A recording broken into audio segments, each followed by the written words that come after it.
Bonjour, bienvenue à cette présentation de Premium Tour. Mon nom est Doris Argouin. Ça me fait plaisir de vous parler pour cette présentation sur notre magnifique programme L'essentiel du Portugal. Quel pays extraordinaire que le Portugal! Alors, c'est un circuit terrestre qu'on vous propose, c'est-à-dire que l'avion n'est pas inclus dans notre circuit. On vous l'ajoute selon les dates de voyage que vous déciderez et on vous fait vraiment 7 nuits, 8 jours. C'est l'essentiel du Portugal. Alors, c'est soit de Porto vers Lisbonne ou à l'inverse, on peut le faire dans l'autre sens, de Lisbonne vers Porto.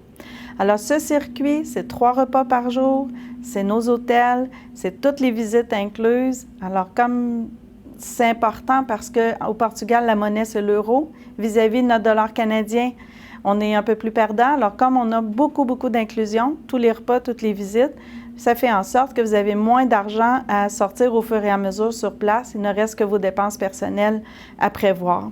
Alors, ce voyage-là se fait à partir de 2 passagers. Le départ, il est garanti. C'est en français. Vous avez votre chauffeur, votre guide.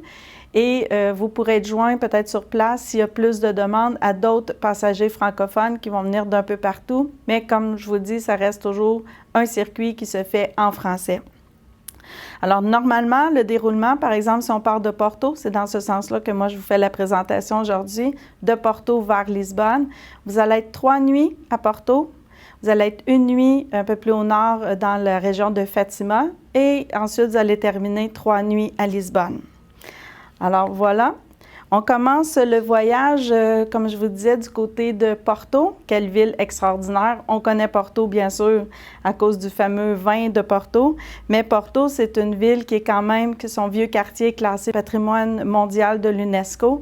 Alors, c'est une ville magnifique qui est sur le bord qui est vraiment en bordure du Douro et de la mer. Alors, le fameux pont qui est un peu l'emblème de Porto.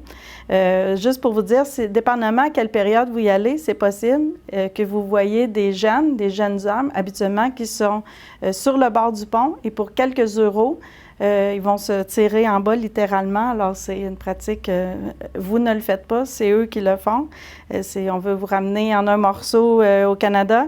Alors, pour vous dire que c'est vraiment particulier, Porto, ces vieux tramways, ça existe encore. C'est dans la vieille ville, dans le vieux quartier de la ville. C'est vraiment le moyen de transport dans les petites ruelles. Et du fait qu'on est sur le bord de l'Atlantique, parce que le Portugal est sur le bord de l'Atlantique, ça nous fait des paysages de coucher de soleil assez impressionnants.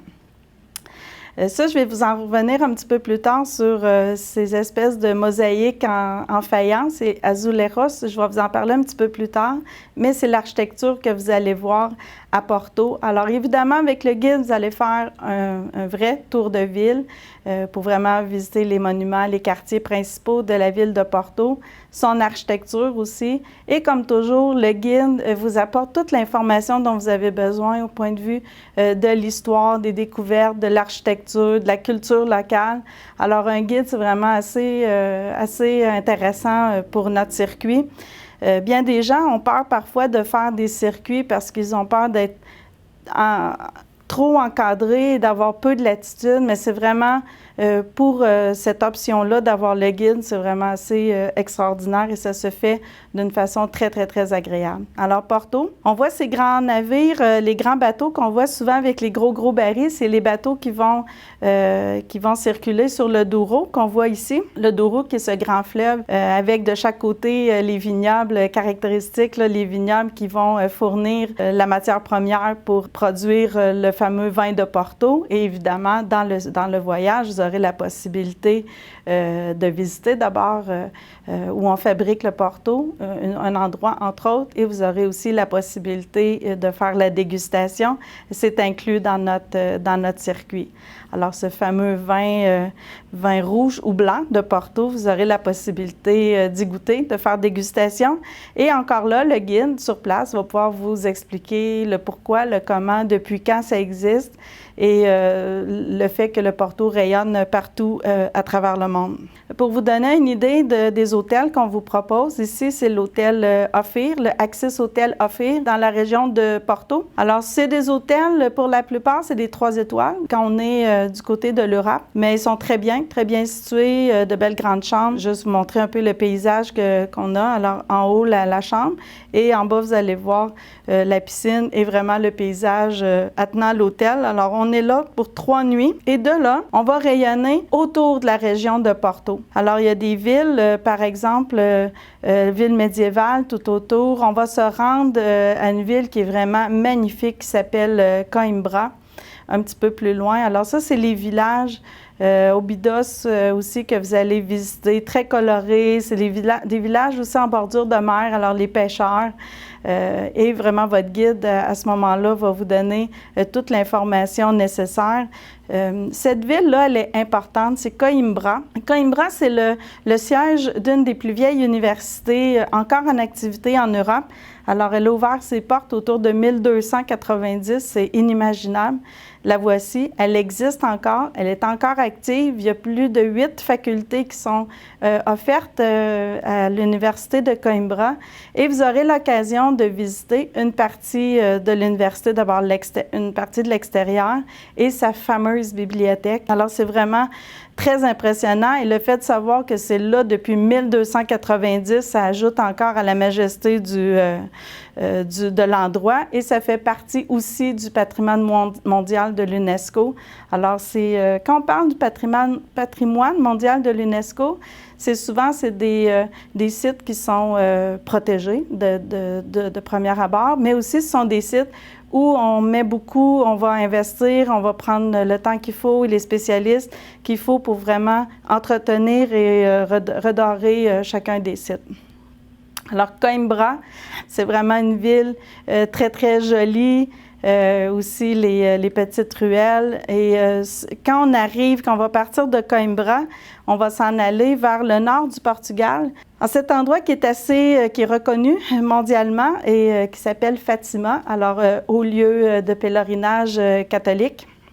Alors Fatima, où 3 jeunes enfants auraient eu la vision, l'apparition de la Sainte Vierge. Alors ça s'est passé dans les années 1917 à peu près.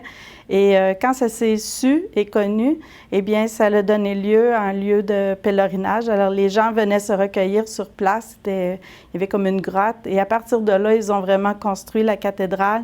Et ça fait tout un site qui est fortement visité année après année. C'est un haut lieu de pèlerinage, Fatima. Et de Fatima, on va coucher là une nuit parce qu'on est un petit peu plus loin. Alors ça, c'est un des hôtels qu'on utilise dans le coin de Fatima. Et après, on est plus au nord, on va redescendre tout doucement pour gagner Lisbonne.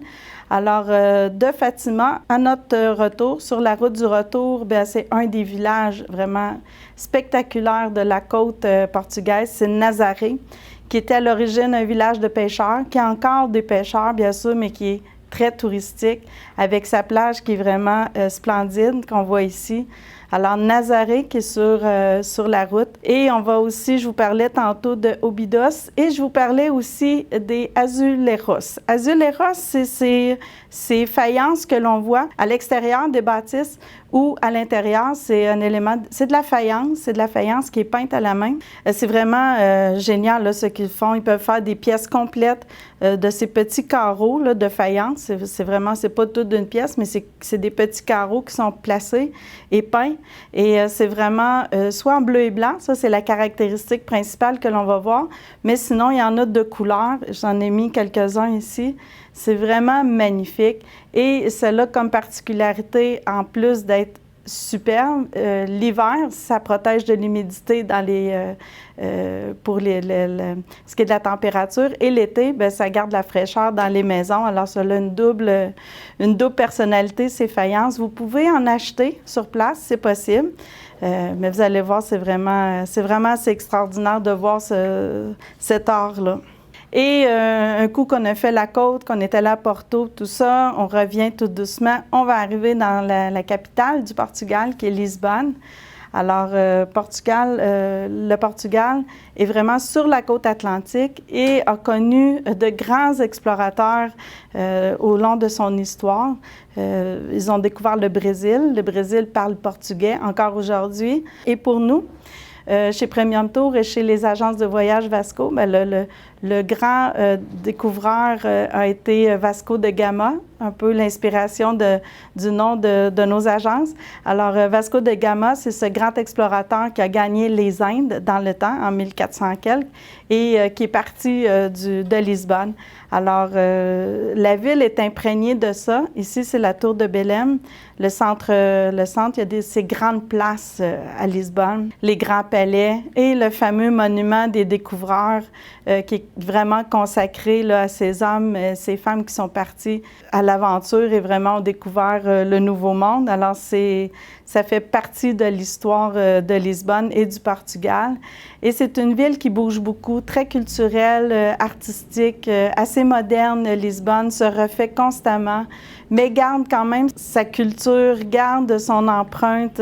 Ici, vous voyez les vieux tramways, parce que la vieille ville, le vieux quartier de Lisbonne qui s'appelle Alfama, qui est comme une colline, c'est que des petites routes comme ça, très étroites, très colorées. Et Alfama, c'est un quartier vraiment aussi qui est protégé patrimoine mondial de l'UNESCO. Alors, c'est tout ce quartier que vous allez visiter au cours de vos 3 journées à Lisbonne. Et comme je vous disais, tous les repas sont inclus. Alors, c'est sûr que pour un peu varier, on vous fait faire des dégustations. Alors, celle-ci n'est pas très désagréable. Ça s'appelle les pastrices. C'est des différentes pâtisseries qui sont faites que vous pourrez déguster à votre convenance. C'est pas désagréable du tout. Alors, c'est une des activités, entre autres, incluant bien sûr tout ce qui est visite, tour de ville. Et tout autour de Lisbonne aussi, vous allez pouvoir visiter les villes médiévales, après les vieux quartiers de Lisbonne. Et vous allez, ici, ce que vous voyez, c'est la ville d'Evora. Alors, c'est une des journées, parce que vous êtes à Lisbonne 3 nuits, fait que vous visitez la ville, mais on fait quand même visiter autour. On revient coucher à notre hôtel le soir. Alors ça, c'est vraiment très agréable. Ça fait des belles journées. Evora, entre autres, vous allez voir, je ne sais pas si vous voyez bien la photo en haut, mais c'est un ossuaire. Alors, tout ce que vous voyez là, c'est des crânes humains, des os humains. Enfin, c'était gardé là. C'est un petit peu, c'est pas macabre, mais ça fait spécial à visiter. On vous y amène. Et le château médiéval d'Evora, qui est tout en haut de la colline avec ses fameux jardins. Et vous allez retrouver ici un de nos hôtels à Lisbonne, bien situé, la piscine. La température à Lisbonne est vraiment idéale pour visiter du printemps à l'automne. C'est très, très bien. Et pour terminer ma présentation, je ne pouvais pas passer à côté de ceci. C'est le fado. Le fado, c'est une sorte de musique. Ça n'a rien à voir avec le flamenco en Espagne. Le fado, c'est une musique qui est vraiment inspirée, très mélancolique, très triste même à l'occasion. Il y a de grands artistes portugais, surtout à Lisbonne, qui sont vraiment des artistes incontestés là, pour le fado. Et c'est possible, si vous voulez prolonger votre séjour, arriver un petit peu avant ou après, d'assister à une soirée, un souper-spectacle, par exemple. Et pour moi, y avoir participé, cette photo veut tout dire. Vous voyez là, comment c'est dramatique, là. Le fado, c'est vraiment les gens, c'est des chansons tristes, mélancoliques, des peines d'amour, toutes sortes de choses comme ça. Puis même si on ne comprend pas tous les mots parce que c'est chanté en portugais, ils sont très, très expressifs. C'est la guitare, c'est vraiment très, très joli. Ça nous tire les larmes à quelques occasions. Et c'est une des activités que vous pourrez faire, entre autres, à Lisbonne. Alors, quelques mots avant de terminer d'informations pratiques pour le Portugal. Évidemment, la monnaie locale, c'est l'euro. Alors, comme je vous disais, tous les repas, toutes les visites sont incluses. Donc, ça fait beaucoup moins de dépenses sur place. Notre circuit, c'est un 7 nuits, 8 jours, portion terrestre. Alors, si vous voulez arriver un petit peu d'avance, rester plus longtemps aussi, ou louer une voiture, descendre vers la côte, l'Algarve, par exemple, qui est la côte balnéaire du Portugal, eh bien, c'est possible. Tout se fait. On peut tout réserver pour vous. Vous devez avoir un passeport valide. Généralement, pour l'Europe, un passeport valide 3 mois après la date de retour. Mais sinon, si on veut être vraiment correct, 6 mois après la date, c'est bien. Et de ne pas oublier que c'est un départ qui est garanti à 2 passagers. Ça se passe en français et c'est garanti. Alors, vos vacances ne seront pas annulées, vous réservez, vous partez. Et si vous avez besoin de plus d'informations, n'hésitez pas à nous contacter alors par le billet de votre agence de voyage ou encore sur notre site Internet, le www.premiumtour.ca. Merci beaucoup. À bientôt.